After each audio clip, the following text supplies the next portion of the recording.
Nous sommes sur le secteur de la plaine des Carrières, situé entre Bailly-en-Rivière et Saint-Ouen-sous-Bailly. Coulées de boue sur la route départementale, inondations de maisons, cela faisait malheureusement partie du quotidien des riverains depuis de nombreuses années. Il fallait donc agir. Un groupe d'agriculteurs s'est réuni pour lutter contre l'érosion et le ruissellement et prouver que ce n'était pas une fatalité. La première chose qui nous a vraiment fait avancer sur ce projet, c'est toute cette eau qui arrivait sur la route. Parce qu'il fallait trouver une solution et à partir de là, on s'est dit, on nous a proposé des aménagements, pourquoi pas. Et puis nous les agriculteurs, il fallait bien qu'on avance dans ce domaine pour arriver à faire aboutir le projet. On n'arrête pas l'eau seul, puisque dans ce cas-là, c'est un voisin qui est au-dessus, c'est un autre voisin qui est en dessous. Donc si je faisais quelque chose tout seul, ça aurait été vraiment qu'une petite goutte d'eau. En faisant quelque chose ensemble, on arrive à avoir un impact plus important sur le débouché, sur la départementale.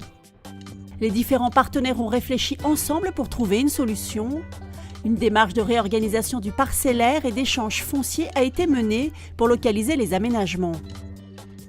Au fur et à mesure des discussions, on a pu dégager plusieurs scénarios d'aménagement à la fois foncier et aussi hydraulique, puisqu'on voulait coupler les deux.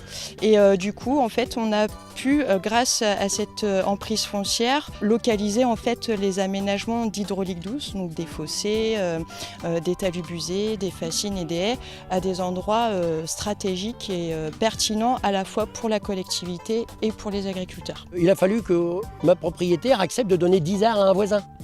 Parce qu'il trouvait que la terre était moins bonne. Mais si on n'avait pas accepté de donner les 10 arts, le projet n'aurait jamais eu lieu. Mais en contrepartie, on a récupéré la terre un peu meilleure. Donc on a dit que finalement, pour ne pas bloquer le projet, on a accepté. Il aura fallu 6 ans entre le diagnostic et les travaux d'aménagement. Mais depuis 2012, la réorganisation du parcellaire, la mise en place de nouvelles pratiques culturales et la réalisation d'ouvrages comme des bandes enherbées, des haies et des fascines composent l'ensemble des ouvrages d'hydraulique douce sur une centaine d'hectares. Au total, 15 aménagements ont été mis en place sur le bassin versant de la plaine des Carrières. Objectif, concilier les intérêts de chacun pour servir la collectivité et surtout montrer l'exemple aux générations futures. Les conséquences pour moi, c'est au point de vue parcellaire, c'est pas grand-chose. Par contre, au point de vue aussi image de marque de l'agriculture, on voit qu'on fait un effort important. Et ça se traduit sur le bas.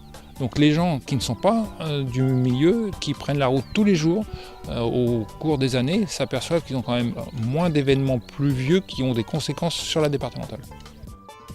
Ce projet collectif en faveur d'un aménagement global et durable pour lutter contre les inondations et l'érosion est un travail de concertation exemplaire qui a porté ses fruits.